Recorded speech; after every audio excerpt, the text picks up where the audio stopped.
वरहमतुल्लाहि वबरकातुहू। वालेकुम अस्सलाम वरहमतुल्लाहि वबरकातुहू। अब तक हम तग़ज़िया अज्जा के 2 जांच कर चुके हैं।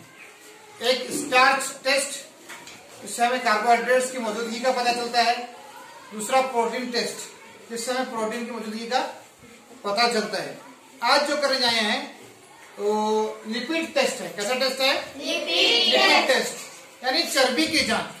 किन चीजों में चर्बी पाई जाती है, अब वो देखने के लिए हम कोई पेचीदा तजुर्बा नहीं है। सिंपल है कि हमने एक कागज लिया है व्हाइट, और उस पर जो है कुछ गिजाएं रखी हैं। हमने मूंगफली रखी है, फिर नालिया रखा है, फिर सूरजमुखी के दाने थोड़ा कूट कर रखे हैं, फिर चावल को कूट कर रखा गया है। तो हमने 4 गिजाओं पर यह टेस्ट करना है। अब मूंगफली में आया चर्बी मौजूद है या नहीं देखेंगे। तो उसका तरीका ये है कि हम कागज को थोड़ा मोड़ेंगे और थोड़ा घसेंगे। क्या करेंगे? थोड़ा रगड़ेंगे इसको। इतना नहीं कि भाई कागज फट जाए। अगर कागज पर चिकनाई नजर आ रही है तो क्या समझेंगे हम? तो उसमें चर्बी मौजूद है।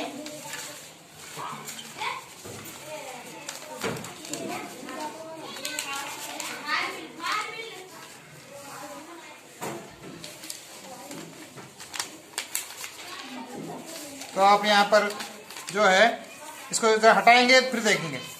आप देख सकते हैं कि यहाँ पर जो है चिकना हो गया है, तेल जैसी कोई चीज नजर आ रही है। तो क्या है? वही चर्बी है। वही क्या है? चर्बी है। इसीलिए हम मूंगफली का तेल भी बनाया जाता है।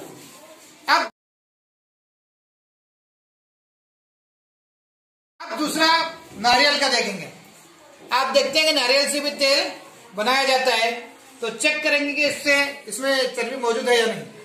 इसको भी क्या करेंगे? थोड़ा सा मोड़ेंगे और इसको भी थोड़ा रगड़ेंगे।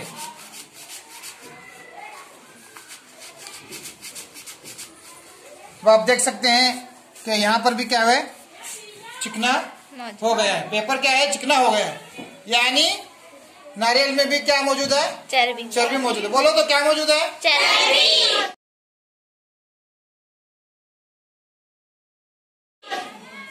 अब यहाँ पर सूरजमुखी के जो दाने होते हैं इस तरह के, उसको थोड़ा कूट कर रखा गया है। अब उसमें देखेंगे रगड़ कर।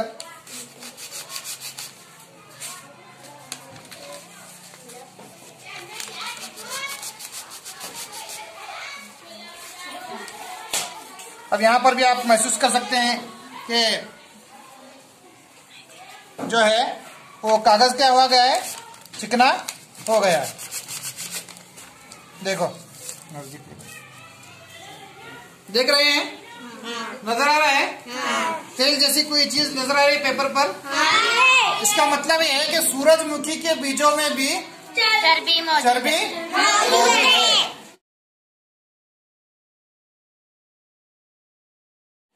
अब चावल पर देखते हैं।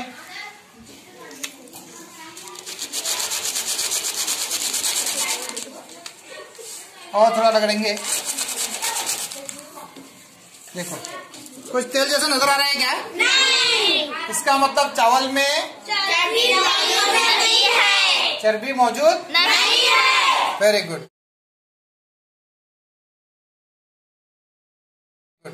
अब यहाँ पर देखो कि हमने 4 गिदाओं पर किया।